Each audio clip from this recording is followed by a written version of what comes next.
2019 dilangsungkan ujian terbuka program pasca sarjana Yayasan Sunan Ampel Surabaya dalam rangka promosi Dr. Saudara Rusli.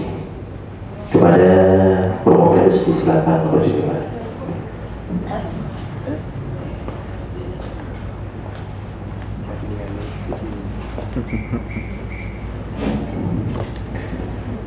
Sidang dimulai dipimpin oleh Ketua Sidang yang terhormat Bapak Profesor Dr. Nur Samsudin. Disilakan. Assalamualaikum warahmatullahi wabarakatuh. Bismillahirrahmanirrahim. Wassalatu wassalamu ala Rasulillah wa la haula wa la quwwata illa billah. Yang kami hormati para penguji ujian disertasi tahap terbuka, yang berbahagia Saudara Rusli, Promovius, beserta keluarga dan para hadirin yang berbahagia. Pertama, kita bersyukur kehadirat Allah SWT bahwa pada pagi hari ini kita akan menyelenggarakan ujian disertasi tahap terbuka atas nama Saudara Promovius Rusli, NIM FO.2.5.07.13, dan yang akan berlaku sebagai Dewan Penguji pada pagi hari ini adalah Ketua, saya sendiri, kemudian Sekretaris Profesor Dr. Haimil Manazir MA, anggota Profesor Dr. Abdullah MA, Profesor Dr. Ahmad Zahra MA, Profesor Ahmad bin Haji MA PhD, kemudian Profesor Dr. Ali Hayar MA, dan Master Ilmu MA PhD. Bapak Ibu sekalian yang saya hormati, sebagaimana biasanya bahwa untuk prosedur pelaksanaan ujian terbuka ini, maka sudah ada protap yang harus kita lampaui. Yang pertama adalah ketua membuka dan memimpin ujian. Yang kedua, Promovius menyampaikan pokok-pokok disertasi tanpa membaca naskah maksimum 10 menit.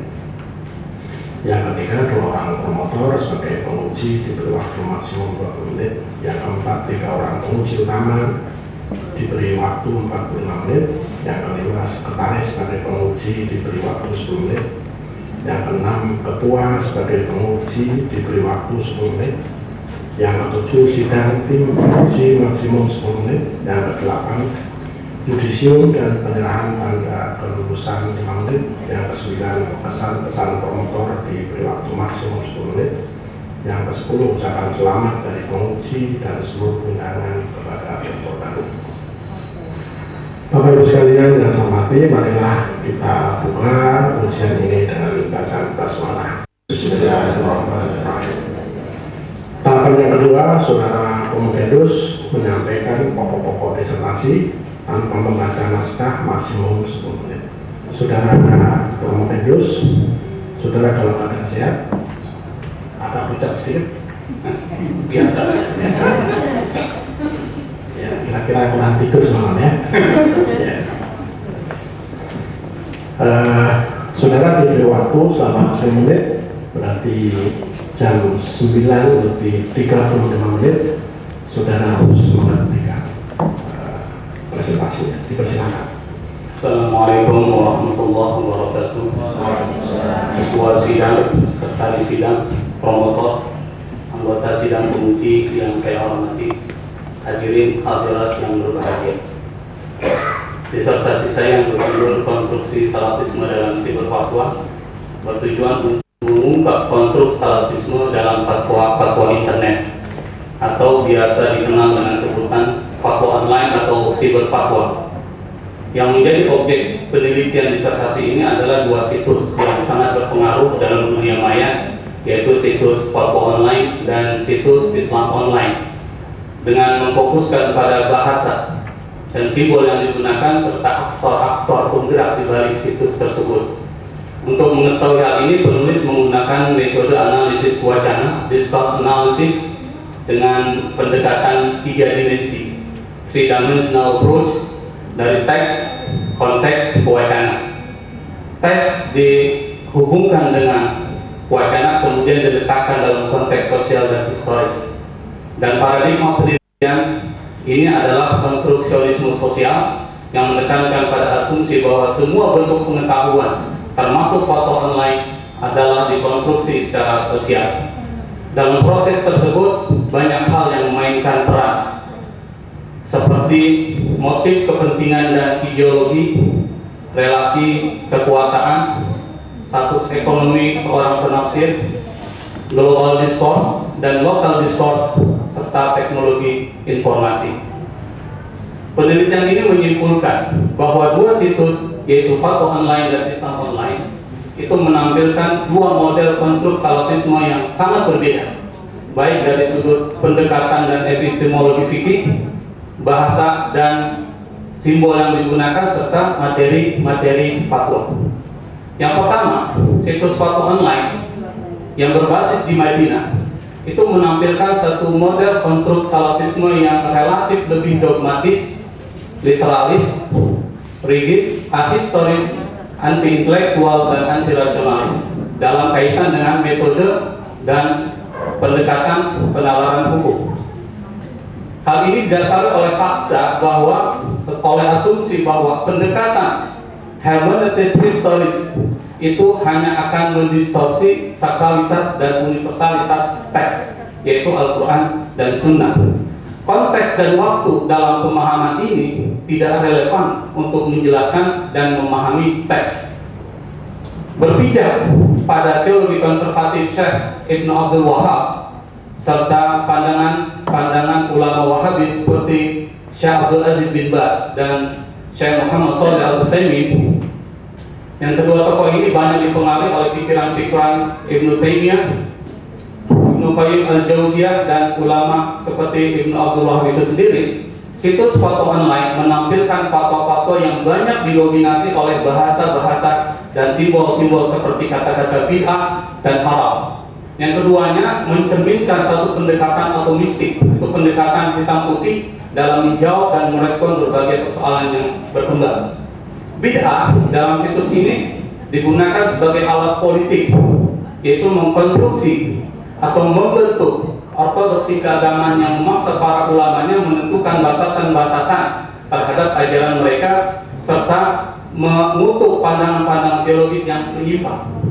Bid'ah juga digunakan sebagai kendaraan untuk memperkuat dan memperkukuh politik identitas, yaitu menjaga identitas keagamaan sebuah komunitas dengan mengidentifikasi ancaman-ancaman internal yang berpotensi menghancurkan kesatuan dari komunitas itu sendiri. Dalam wilayah sosial dan politik, konservatisme nampak mewarnai wilayah fatwa dalam situs Fatwa Online. Terkait dengan bahasa sosial misalkan, konsep ummah itu dipahami sebagai sebuah komunitas Ahlus Sunnah wal Jamaah dalam versi penafsiran salafisme Wahabi, dan memarginalkan serta meminggirkan komunitas-komunitas lain yang secara teologis dianggap menyimpang. Bahkan mereka mengklaim sebagai kaum mubtadi'in atau kaum pembuat bid'ah. Dalam bahasa politik misalkan, syariah itu dipertentangkan secara tajam dengan aturan-aturan hukum buatan manusia, man-made laws.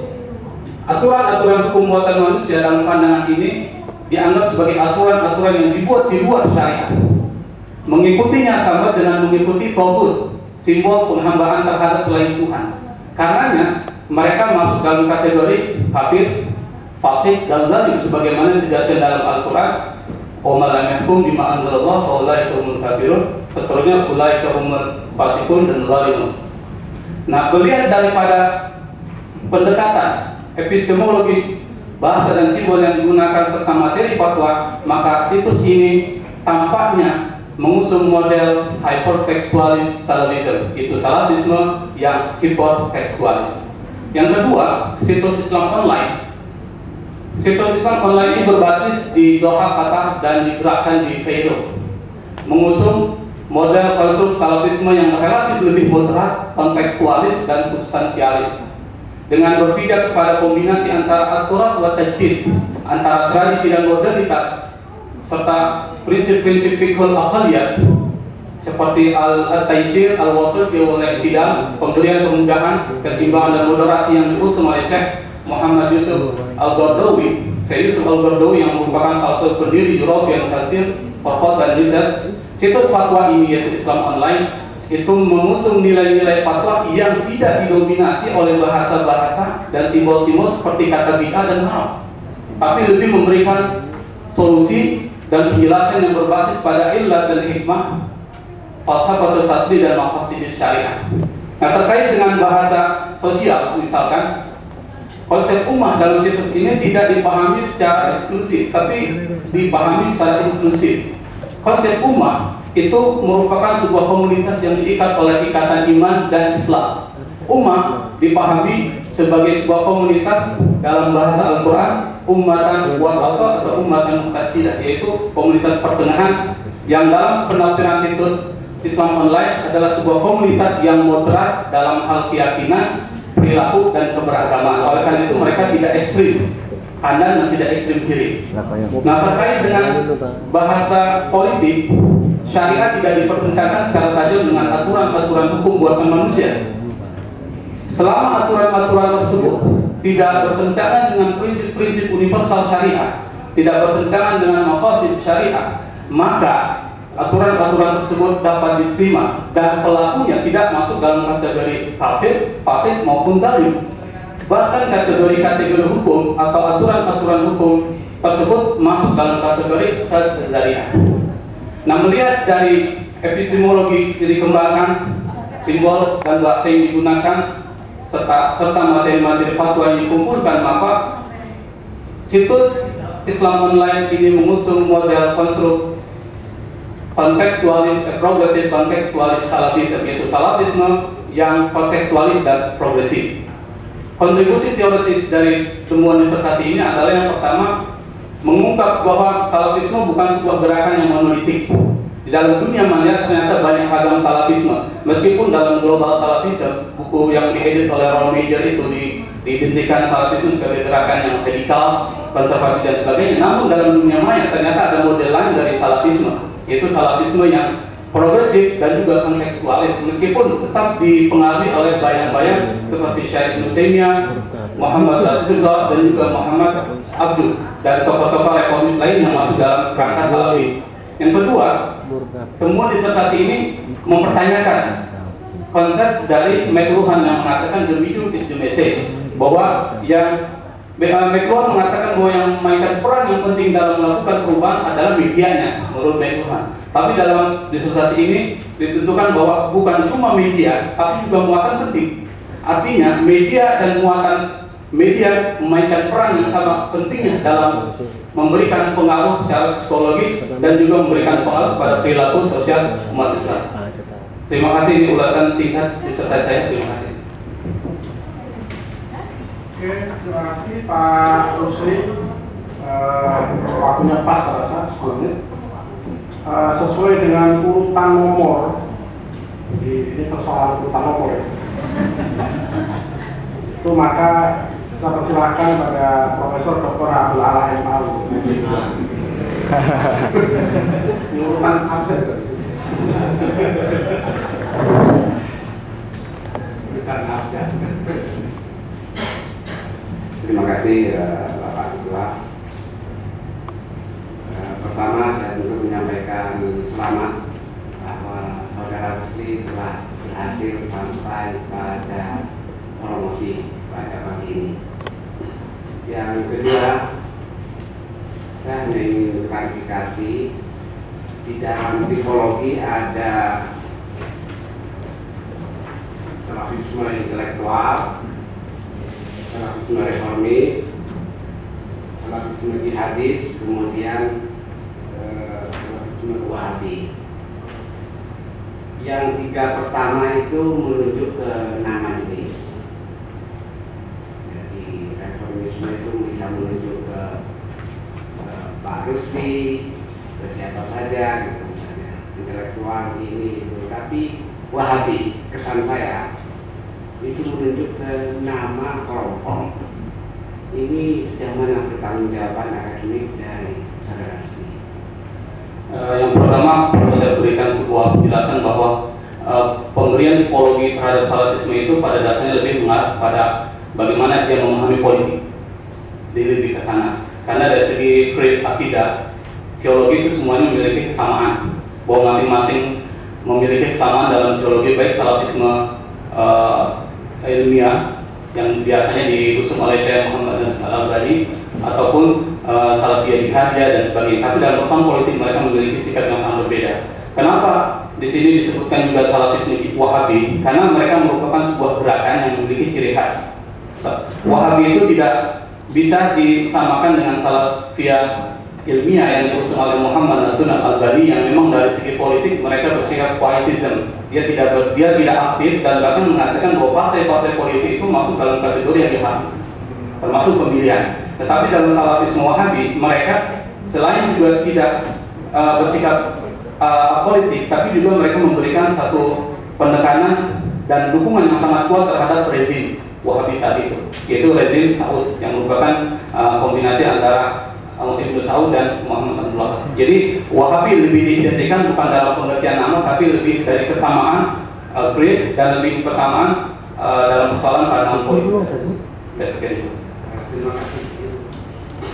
Kemudian terkait ini kan konsep, dari konsep kemudian praksis. Dari konsep ini ketika diterapkan ke dalam realitas, ada fatwa online, kemudian Islam online, apakah ada modifikasi misalnya yang fatwa yang Islam online misalnya itu ekstremisme intelektual misalnya, atau kemudian yang Wahabi ini menjadi Wahabi jihadis misalnya, apa ada perubahan atau persis sama dengan yang di atas konsep? Persis sama dengan konsep yang diusung. Kalau seandainya ada Wahabi jihadis, memang salafisme jihadi adalah perpanjangan tangan dari Salafi Wahabiyah. Jadi kalau saya berikan sebuah tipologi misalkan, dari sudut akidah itu mereka menekankan pada tauhid sama. Tapi ketika sudah pada tataran politik, Salafiyah jihadi itu lebih mengatakan bahwa harus ada gerakan yang lebih keluar dalam persoalan akidah. Akidah harus ditransformasikan ke dalam jihad. Ini berbeda dengan para salafisme yang sebelum, termasuk Salafiyah yang dikembangkan oleh Al-Albani yang mempengaruhi Syekh Mubil Al-Wadi yang kemudian mempengaruhi Laskar Jihad. Laskar Jihad itu pada dasarnya salafisme yang tidak bergerak dalam persoalan politik, tapi lebih mengarah bergerak dalam persoalan amar ma'ruf nahi munkar. Nah, kalau seandainya Salafiyah Jihadiyah itu pada dasarnya memang dipengaruhi oleh Wahabi, tetapi dia banyak dipengaruhi oleh ajaran-ajaran Sayyid Qutb yang oleh Wahabi sendiri sangat dikecam. Ikhwan Muslim itu sangat dikecam oleh Salafiyah Wahabiyah. Oleh karena itu keberadaan mereka di Saudi saat itu dihilangkan, bahkan dimarginalkan dalam komunitas. Sebelum terakhir saya tadi saudara Rusli menyampaikan bahwa salafisme Wahabi itu ahistoris, asosial, antisosial dan seterusnya. Tentu bahkan di dalam persoalan-persoalan politik pun mereka ahistoris dan antisosial. Nah, tentu dalam ibadah, dalam asumsi saya tambah diterik. Tapi persoalannya bagaimana pandangan salafisme Wahabi ini ketika misalnya kita lihat dalam masalah ibadah, haji, jumroh, untuk melempar batu itu sudah dirubah dari hanya sebuah tonggak menjadi lebar begitu. Kemudian tempat sa'i juga dirubah, Mina juga diperluas. Apakah ini eksepsi atau bagaimana menyikapi bahwa mereka ahistoris? Asosial ini saya kira sangat sosial gitu. Jadi sangat sosiologis melihat pertambahan penduduk dan seterusnya, maka Mina menurut Ibn Baz misalnya ini harus diperluas dan seterusnya. Bagaimana penjelasan dari saudara Rusli? Pada dasarnya bahwa kelompok Wahabi, ulama-ulama hambali Wahabi itu berpegang pada prinsip kaidah al-aslu fil ibadah al-hadari, dan hampir semua orang juga berpegang pada itu. Artinya pada dasar dalam persoalan ibadah itu diharamkan, dan ini diharamkan persoalan haji, persoalan apapun ketika masuk unsur-unsur asing itu maka dianggap sebagai satu bidah. Nah, sekarang muncul persoalan bagaimana kalau misalnya ada perluasan-perluasan dalam aspek ibadah, seperti perluasan seperti yang Prof katakan. Pada dasarnya bahwa perlu diperhatikan bahwa kebijakan politik pemerintah dengan kebijakan agama dari Wahabi itu seringkali tidak sejalan. Dan ini di dalam buku Urban Testing Saudi State itu disebutkan pada dasarnya kelompok Saudi itu bukan ulama Saudi tapi kerajaan Saudi itu pada dasarnya dia tidak dipengaruhi oleh ajaran-ajaran Wahabi. Tetapi ajaran-ajaran Wahabi dalam buku tersebut disebutkan digunakan untuk melegitimasi kekuasaan dan politik mereka. Sehingga ketika ajaran keagamaan itu sama dengan politik mereka berkuat. Tetapi ketika berubah, mereka tidak berkuat. Bahkan saya memberikan sebuah contoh. Waktu perang Teluk, itu tentara Amerika diundang masuk. Timbul konflik yang luar biasa pada saat itu. Syekh bin Baz pada saat itu yang dikenal seorang salim, dia memberikan izin masuknya tentara asing ke dalam tanah suci. Ketika perang Teluk, ketika Irak menginvasi Kuwait, tentara ini dibolehkan. Namun anehnya sebelum perang Teluk, Syekh bin Baz itu pernah melarang para insinyur Amerika untuk masuk ke tanah-tanah suci itu bekerja dalam wilayah pertanian. Terima kasih. Terakhir ini, Pak. Jadi kalau Islam online itu katanya untuk Muslim minoritas. Sejauh mana keberpihakan Islam online ini terhadap persoalan-persoalan yang dihadapi Muslim minoritas di Eropa maupun di daerah-daerah yang lain. Membuka Islam online ini memberikan sebuah kesejukan, kemudahan ketika mereka menghadapi persoalan-persoalan yang tidak dihadapi di dalam negeri yang mayoritas Muslim. Ya. Sepanjang yang saya melihat dari situ Islam lain, pertanyaan-pertanyaan diajukan kepada itu semakin hari semakin lama semakin berkembang. Berarti animo masyarakat dalam persoalan-persoalan fatwa dan hukum itu semakin berkembang. Sementara ideologi yang diusung oleh situs Islam online adalah ideologi yang sangat humanis, toleran dan sebagainya. Ini memang sangat mempengaruhi. Mengapa saya katakan sangat mempengaruhi? Minoritas Muslim berada di wilayah-wilayah non-Muslim yang mempraktikkan aturan-aturan yang tidak Islami, artinya tidak berbasis pada syariah. Ada satu ketegangan. Apakah dia akan ikut pada aturan-aturan yang dibuat oleh peraturan-peraturan di wilayah non-Muslim atau tidak? Nah, ketika masuk ke dalam wilayah Islam online, mereka akan melakukan adaptasi selama tidak menyentuh hal-hal prinsip dalam keberagamaan dan tidak bertentangan dengan prinsip maksudnya syariat, itu tidak masalah. Misalnya seperti contoh masalah apakah boleh kita menikah dengan penyertaan sipil di negara-negara Muslim? Jawabannya boleh. Sementara di wilayah-wilayah dalam Islam, dalam fatwa online itu tidak dibenarkan. Harus menggunakan syariah. Syariah itu tidak mengenal waktu dan kondisi, semuanya hakkan.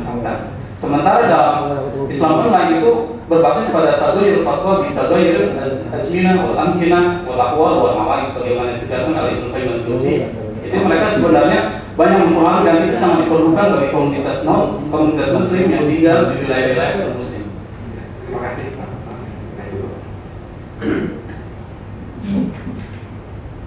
Terima kasih Pak Prof. Mala. Berikutnya sesuai dengan urutan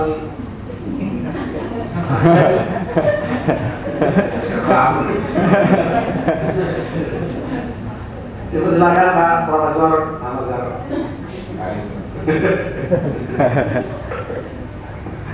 Terima kasih Bapak Ketua. Assalamualaikum warahmatullahi wabarakatuh. Waalaikumsalam. Saudara Rusli, para penguji, pengganti saya.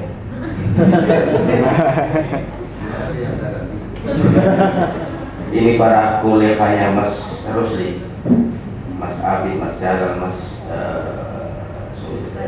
Junaidi, Mas Basir, Mas Ali,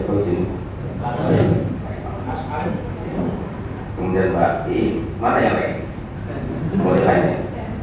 Hadirin hadirat rahimakumullah, saya selaku promotor tentu akan seperti yang selalu saya lakukan kalau saya menjadi promotor, yaitu mempromosikan monumentus, mengiklankan dia bahwa dia layak sebagai dokter, apalagi sudah diawali oleh Prof. Ala, benar-benar layak sebagai dokter. Jadi sebenarnya tidak usah tidak apa-apa. Ini semua mungkin bahasa basi aja daripada bahasa basi, tidak usah aja juga. HR kok saya terima kan? Baik.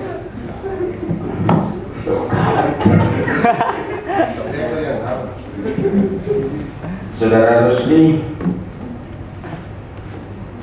kalau ditanya saudara ahli apa atau bidang apa ini bidang apa? Sosiologi hukum Islam. Sosiologi hukum Islam. Pak wajib saudara? Ya. Pak wajib sebagai dosen apa? Tarikh tasyrik. Tarikh tasyrik. Sejarah sosial Masih les ya, masih linear dalam kerangka besar. Katanya ketolong kira tunggu. Hukum Islam. Nanti guru besarnya jadi guru besar tarikh tasyrik atau? Insyaallah akan kesana. Gitu. Tapi ini masih sudah dipertimbangkan sebagai bagian dari tarikh tasyrik. Bagian dari perkembangan hukum Islam. Oke. Saya tahu saudara alumni luar negeri, alumni Australia. Australia kok Kanada ya? Australia. Karena takdir itu. Coba tolong tunjukkan kepada hadirin bahwa saudara bahasa ini bahasa saudara sendiri. Baca. Iya, baca. Baca ya agak lama nggak apa. Yang ujiannya hanya ujian bacanya aja.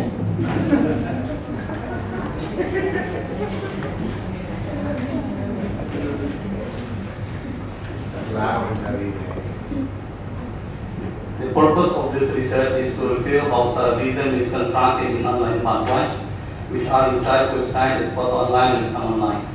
The focus of this research is to question how the reality of the Salafism, Salafi Wahhabi or Salafi reformists is described in online fatwas, which are inside website as photo online and some online, in terms of language, symbols used and their actors. In this research, data used are text of fatwa files or in both websites, photo online and some online. Data collected were analyzed through the methods of discourse analysis, which emphasize on three-dimensional approach: facts, discourse, social context. In the sense that facts are connected to discourses and located in social and historical context. In this way, particular and actors, relations, and practices that characterize the case under study are to be discerned. The research concludes that the construction of Salafism in both sides, photo online and some online, is relatively different. The difference includes the role of ideology, approach, and language used in understanding issues of fatwa. Set of fatwa online driven by Ibn Baz and Al-Uthaymin within Al-Lajnah Al-Da'imah للبحوث العلمية والإفتاء is deeply rooted in an ideology of Muhammad ibn Abdul Wahhab with a literalist approach and uses such rigid and strict terms as bid'ah, innovation, and haram forbidden, which are related to each other. The use of both terms is aimed at guarding the unity of Islam and the purity of Islamic rituals from external elements that contaminate Islamic monotheism or tawhid and religious observance or ibadah. In relation to socio-political language, the heretics or innovators are believed as defined and misleading or defining from the concept of ummah. This concept, according to the site, is related only to Wahhabis. Following and loyalty to man-made laws are taken as following Tawhid, a symbol of worshipping and loyalty to God other than Allah. Oke. Sungguh luar biasa. Ekstravaganza. Kemarin 2 disertasi diuji dalam bahasa Arab. Penguji utama menguji dalam bahasa Arab. Saya mau Prof. Minaji nanti sebagian ujiannya dalam bahasa Inggris. Sebab saya ingin mengusulkan tradisi di Tuan Ahmed bahwa dokter itu adalah yang mampu berkomunikasi baik bahasa Arab atau bahasa Inggris sesuai dengan TOEFL atau TOEFL. Ya, sekedar saja sekedar bahasa basi Prof. Supaya pantas bahwa memang ini betul-betul dokter yang qualified. Terakhir, sumbangsi apa ini? Ini apa? Penelitian tipologi, paradigmatik, teoretik, atau kritik? Yang pertama adalah lebih mengarah bahwa kita jangan menafikan peran yang sangat besar dalam teknologi informasi dalam menyebarkan pengetahuan tentang Islam.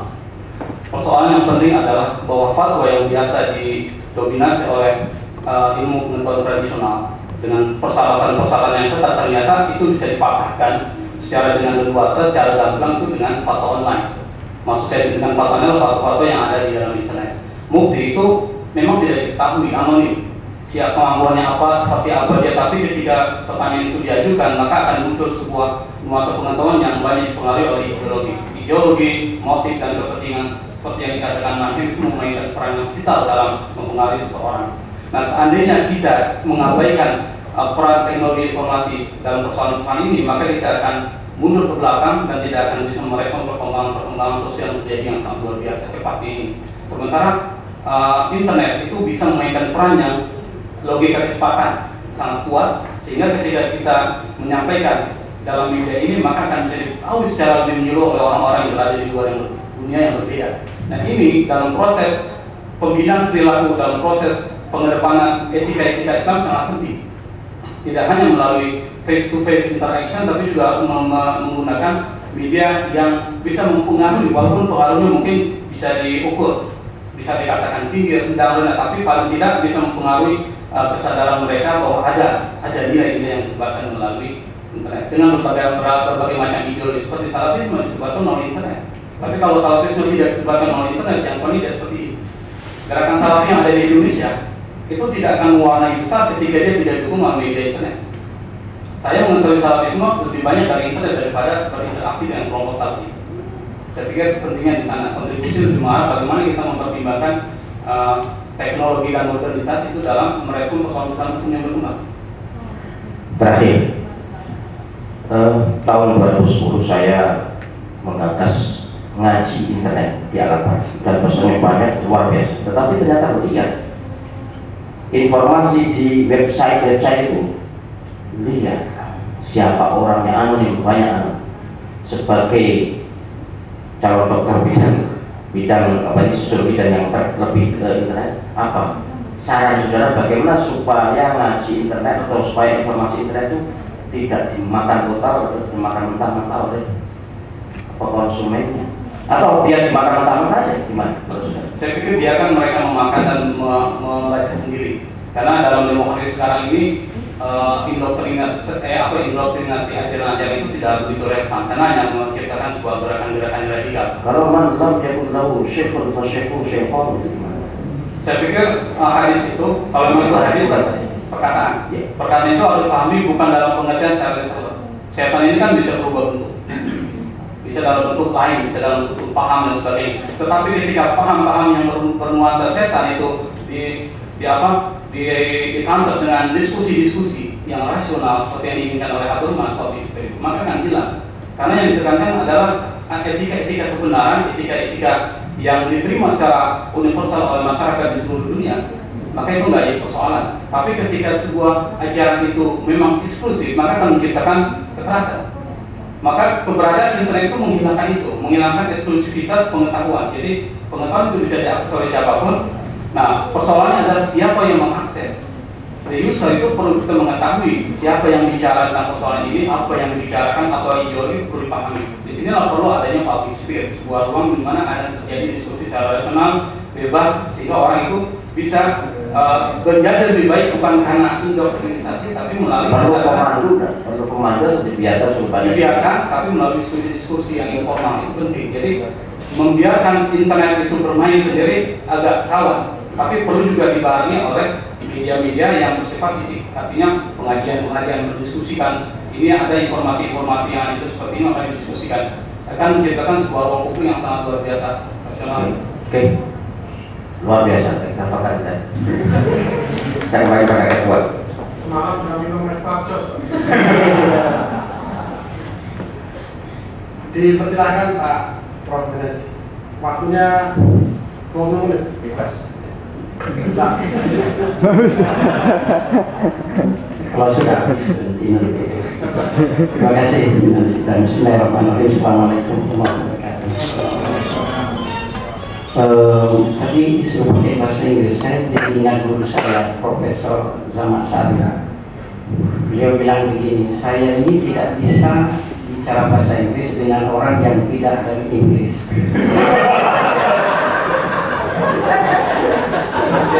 Sama seperti saya tidak bisa ngomong bahasa Indonesia dengan orang yang tidak dari Indonesia. Capek itu.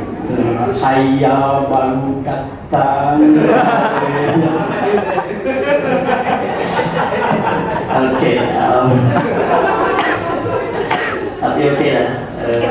Saya kira pertama I would like to express my I would like to congratulate you.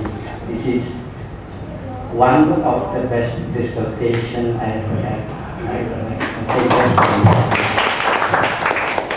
And I learned very much from this dissertation. I'm hoping that after this you can develop your writing better, and even better.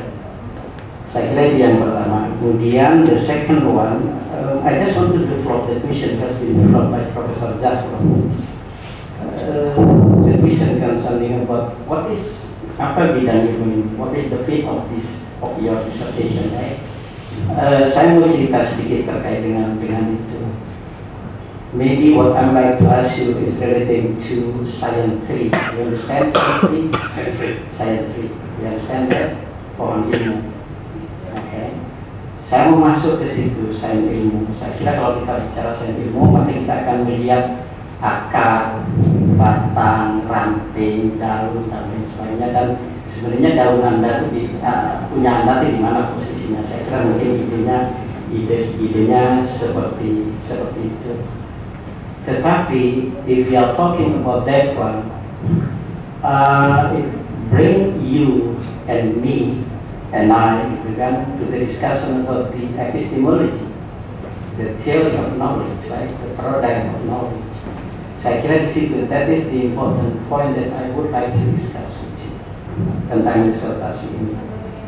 Maka kemudian terkait dengan itu, you know, Indonesia has been developed in the Islamic, what is that? Islamic knowledge or paradigm of Islamic knowledge or the theory of Islamic knowledge. I just want to mention some of them, for example. If we are going to Alauddin, I'm just wondering that you know inner capacity. In Alauddin they call it inner capacity, like room. If you go to Bandung, for example, they provide what they call it the metaphor of wheel, metaphora roda, right? If you go to Yogyakarta, you know about the integration and interconnection, and you will know Al-Mudawwan, the religious side, Al-Mukawwan, the natural side, and Al-Mu'ansan, the social side and humanities, something like that. And I already heard that in this EIL has been developed what they call it twin towers. Twin towers, but I'm sorry I don't have any information about this, about that one, so I cannot explain that one. But in that context, or whatever you want to say, maybe you can relate to Al-Faruqi, for example, this conversation of knowledge. I just want you to describe a little bit what the paradigm or the theory of knowledge, and then you put it your dissertation over there. Is it possible? It's possible. Okay, go ahead. Okay, the first thing that I would like to say is the main field of study is Islamic law, and Islamic law is, which is approached by sociological analysis. This sort of analysis is one of the part of sociological theories that are available in social science. So if you want to ask me what made me to study Islamic law, with different approach. Islamic law, which is approached by sociological analysis. The second one, maybe it is much better if I say Indonesia. Am I possible? Is it possible if I say Indonesian? Yeah. Okay. Because it's very complicated term that I would like to say to all of you about the epistemology of. There are differences between epistemology of knowledge, which is developed by Amin Abdullah, Professor Amin Abdullah in Yogyakarta, and also in Alauddin. I don't know exactly his name, director nowadays, and also Win Malang, Pak Prayogo, Iwan Prayogo. Maybe I'm not pretending to explain all of it in English but in Indonesia. Yang pertama bahwa saya ingin mengatakan begini, persoalan epistemologi merupakan persoalan yang sangat penting sekali untuk membangun sebuah struktur bangunan, termasuk bangunan kampus, bangunan apapun juga. Dan juga saya memahami bahwa disertasi ini harus dibangun dari epistemologi yang sangat kuat. Tapi persoalannya adalah epistemologi yang mana? Karena epistemologi ini adalah benar-benar buatan dari barat. Istilah epistemologi itu sendiri dibangun dari barat. Kalau di Indonesia, di wilayah Timur Tengah, katakanlah mungkin mungkin epistemologi yang paling kuat mengakar adalah yang dikembangkan oleh Al-Jabiri dengan nalar bayani, nalar burhani, dan seterusnya. Nah, kalau seandainya saya masuk dalam kategori nalar seperti apa, saya akan mengatakan bahwa disertasi ini dibangun dari nalar burhani yang dikembangkan oleh Al-Jabiri. Burhani. Just that. Ya, burhani artinya adalah the integration of Islamic law and social sciences. Ini berbeda dengan apa yang ditemukan oleh Profesor Amin Abdullah yang mencoba mengintegrasikan, meskipun menurut saya agak sedikit gagal. Kenapa saya katakan gagal? Karena ketika mengintegrasikan satu sains dengan sains lain akan memunculkan sebuah sains yang baru. Waktu saya mencoba bertanya kepada Prof. Amin Abdullah, tampaknya belum ada satu jawaban yang sangat pas untuk menjelaskan apa sih hasil dari integrasi sains. Kalau seandainya Islamic, misalnya katakan social science, digunakan untuk menganalisis Islamic issues, itu bukan integrasi, tapi itu adalah pendekatan. Kalau itu digabungkan, itu bukan penggabungan tapi penyanjingan. UIN Jakarta adalah menjadikan Islamic science dengan humanisme dan social science, karena dia tidak bisa menggabungkan menjadi sebuah teori baru dan sebuah fakultas baru yang memang unik, khas dan berbeda. Saya pikir kegagalan kita di dalam dunia muslim adalah mencoba menggabungkan nilai-nilai etika Islam dengan nilai-nilai barat. Jadi nampaknya bukan mengintegrasikan, tapi mendekati persoalan itu dengan pendekatan burhani. Kenapa dikatakan demikian? Karena nalar bayani telah gagal dalam menghadapi persoalan-persoalan kontemporer yang berkembang. Seperti contoh misalkan, ketika ada gempa, maka orang mencoba mencari justifikasi dari Al-Quran. Oke, that's enough. Saya kira Jabiri itu bukan burhani. Jabiri itu ketiganya. Iya, Ketiga-tiganya, jadi bayani, burhani, dan ayrohani. Jadi bukan burhani. Itu catatan pertama. Catatan kedua, your field of study Islamic law, right? Hukum Islam. Tapi kemudian Anda mengambil pada sisi maybe sociological that may be different from the other. Yes. Okay. Tapi itu kan in term of approach, but in term of subject, materi, apa kira-kira? Tadi kan dari sisi pendekatan, tapi dari segi materi, materinya hukum Islam. Tetapi makna hukum Islam itu kan luas sekali. Anda memasuki wilayah apa di dalam hukum Islam? Spesifik karena ini merupakan fatwa online dan memang merupakan bagian dari fatwa. Saya akan masuk mungkin lebih kepada histori sejarah. Karena kenapa saya katakan? Karena fatwa online adalah fenomena perkembangan fatwa. That's it. So Anda masuk kepada saya kira fatwa. Ya, fatwa. Oke, thanks a lot. Nah, ketika itu saya ingin memperkaya, in that case, I want to sharpen your idea relating to contribution to knowledge. Yeah. That's there is one section in the introduction, right? You call it penelitian terdahulu, previous research. Tetapi when I was looking at and I was reading it, yang saya lihat di situ, that mostly depend on the different of what's that objek yang distudi, karya subjeknya beda. Ini mengkaji ini mengkaji ini mengkaji ini. Am I right? Ya. Tapi bisa nggak? Kalau tidak bisa nggak apa-apa. Is it possible for you to show me or to discuss to us all hasil? Dari sisi hasil, sebenarnya apa yang membedakan? Karena kalau sederhananya, kalau apa itu, ini menghasilkan ini menghasilkan ini menghasilkan ini, maka Anda menambah ini. That is the new one, different from the previous one. You get my point? Yeah. Can you explain that? Yeah, I think the most difficult thing of writing dissertation is to make research review. Our previous research, as you said. Memang yang paling sulit bagi saya adalah ketika menulis disertasi adalah menulis penelitian terdahulu.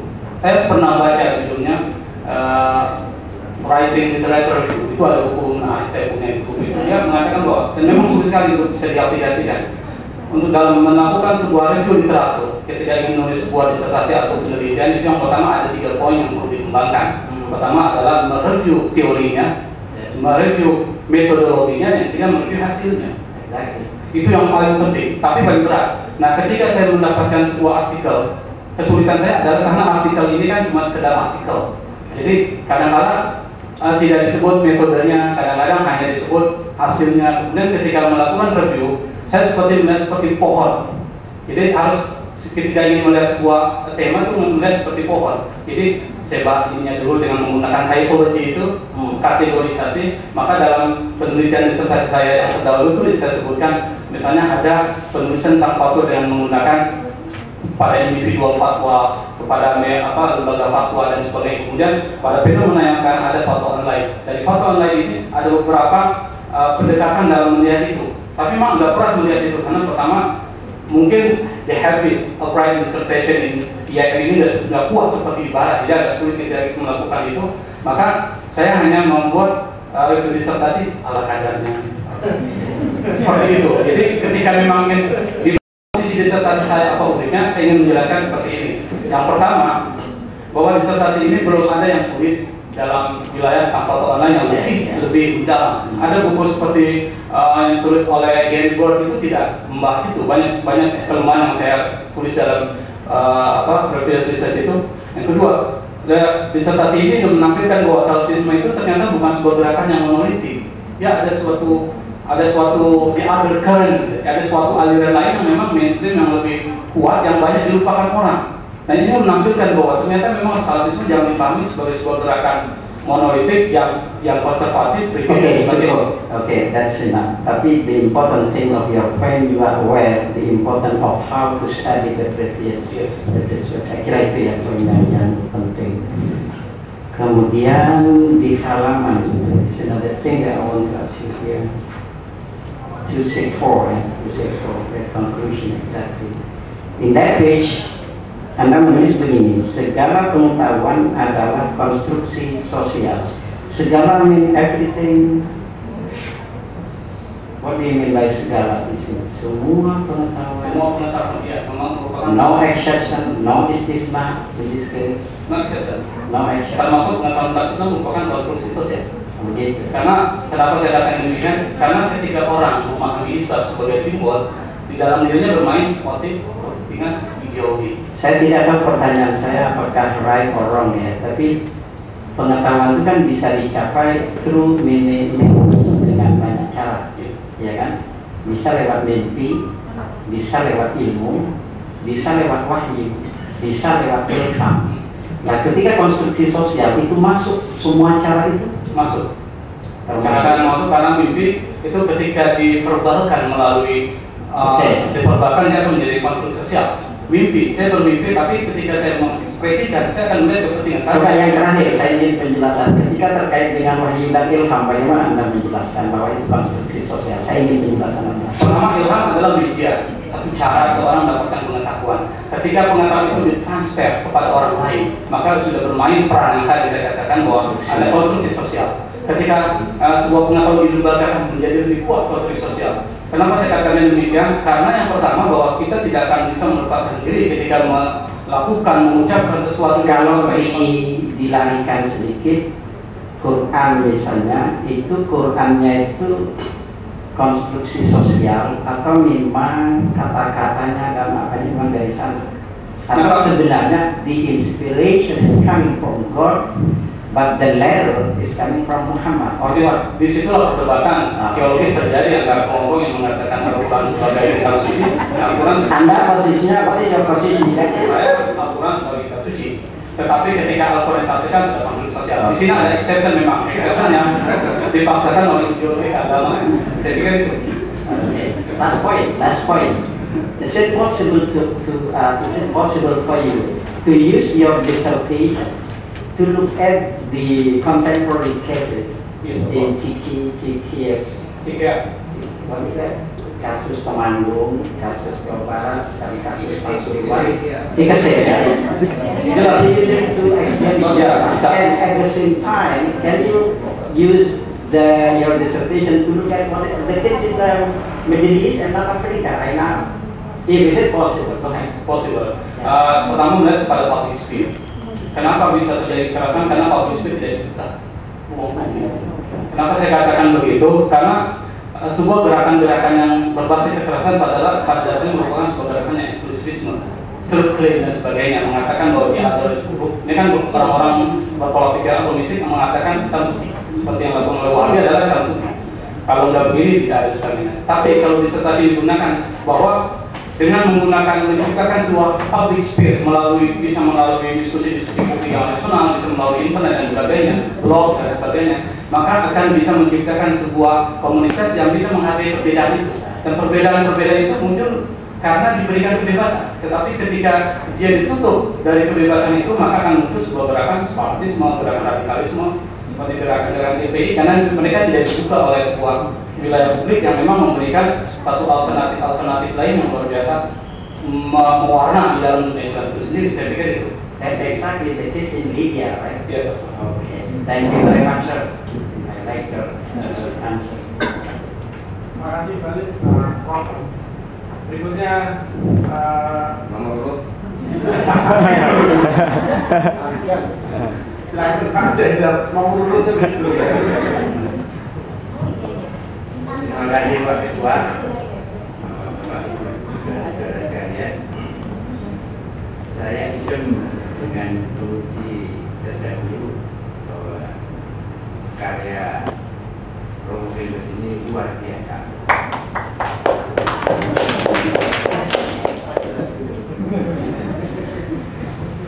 Paling tidak saya sebut luar biasa karena selama saya mengikuti ini yang diuji dengan bahasa Inggris, ya tahu saya cuma satu. Pertanyaan saya kembali ke sidang tertutup. Mengapa memilih dua situs itu?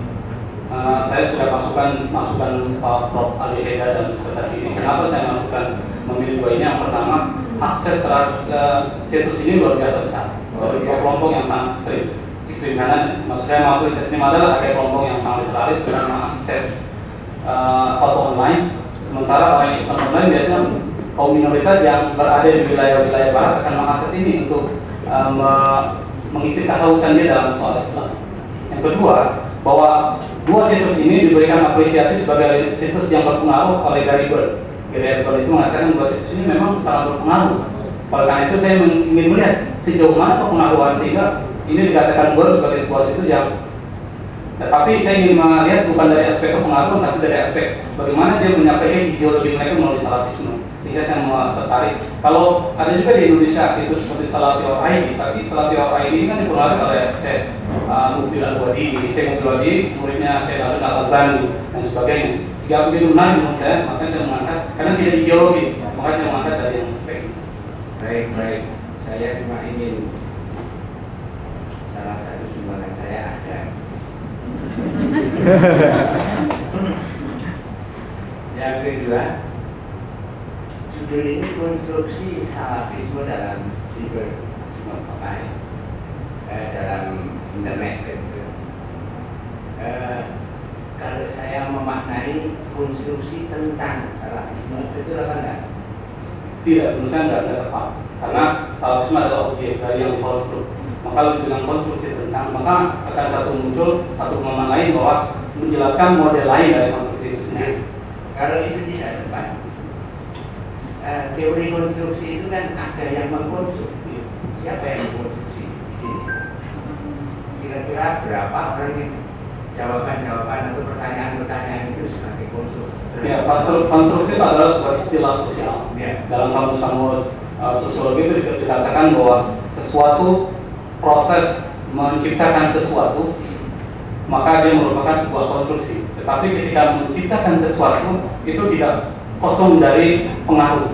Itu jelas kita bisa pahami. Nah, ketika membicarakan tentang konstruksi sosial, karena sosial adalah ruang yang bisa dikonstruksi, maka kita akan melihat kepada teori-teori banyak sekali. Dari teori yang klasik sampai modern membahas tentang konstruksionisme sosial.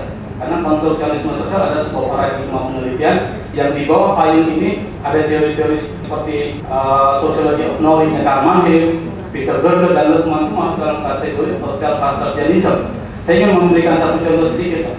Mannheim itu mengatakan bahwa semua pengetahuan itu dikonstruksi adalah melihat kepada ideologi, motif, dan kepentingan. Banyak orang yang menulis disertasi yang melihat itu.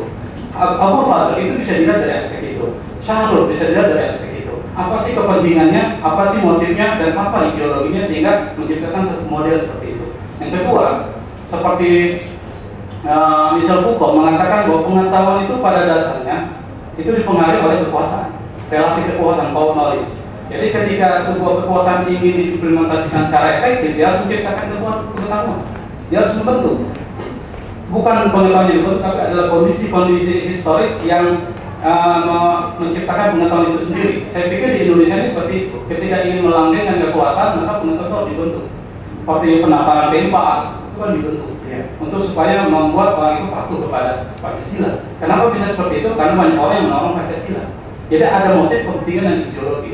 Dan Michel Foucault mengatakan bahwa pengaruh relasi kekuasaan dengan pengetahuan itu luar biasa kuat. Maka jangan anggap enteng politik dan kekuasaan dan pengetahuan. Sementara Habermas mengatakan bahwa pengetahuan yang benar itu memang harus berada di luar dari kekuasaan.